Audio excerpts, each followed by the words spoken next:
population du secteur de Libenge Sud, plus précisément à la mission catholique de Mawia, à 60 km du chef-lieu du territoire, cette population, disais-je, vient d'accueillir pour la toute première fois, depuis le démembrement des provinces en 2015, un gouverneur de province. Il s'agit du professeur ordinaire Jean-René Galikov Ndawe, gouverneur intérimaire, qui, dans le cadre de l'itinérance administrative, avec 10 jours au bureau et 20 jours à l'arrière-province, est allé à la rencontre de la population de cette partie de sa juridiction. Le chef de l'exécutif provincial du Chibangui, accompagné du ministre provincial de la Justice et de tous les membres du comité provincial de sécurité, a fait l'objet d'un accueil sans précédent lui réservé par cette population mobilisée par la chef de secteur de Libenge Sud, Madame Madeleine Doya. Le gouverneur intérimaire, plongé dans une véritable marée humaine, s'est vu obligé de faire le pied jusqu'à l'endroit qui était retenu pour s'adresser à la population qui était venue l'accueillir à l'entrée de la mission.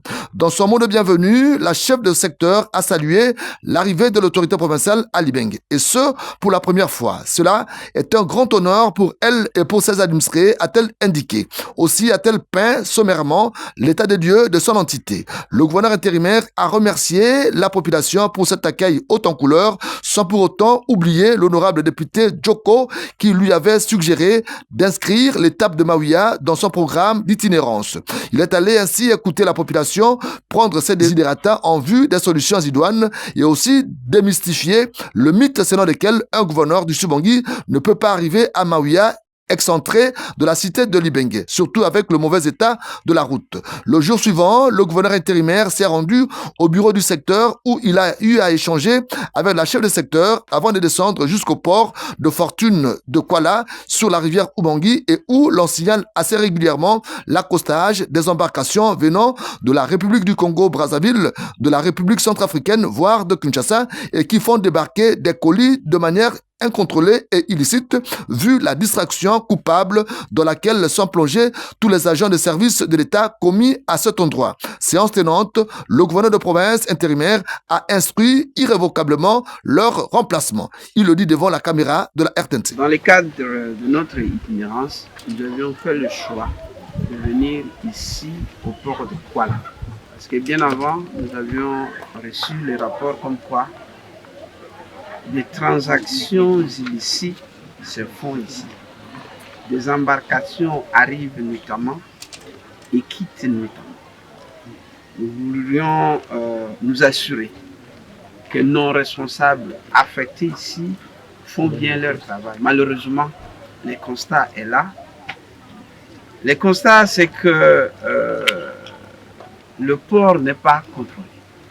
Des embarcations qui viennent de la République centrafricaine, du Congo, Brazza et même de Kinshasa accostent ici et dans bien des cas, notamment, font débarquer les histoires et font embarquer les histoires sans contrôle préalable. Et là, c'est une porte d'insécurité pour nous. Et l'option prise, la première décision, c'est que tous les responsables de l'État affectés dans ces ports vont devoir être limités. Nous allons affecter de nouveaux cadres qui vont devoir faire respecter la loi. Les embarcations ne peuvent pas accoster à n'importe quelle heure. Les embarcations avec des marchandises dont on ne connaît pas l'origine ne peuvent pas être débarquées ici sans contrôle. Nous voulons nous assurer que toutes les transactions qui se passent dans ces ports se font de manière transparente, bien contrôlée.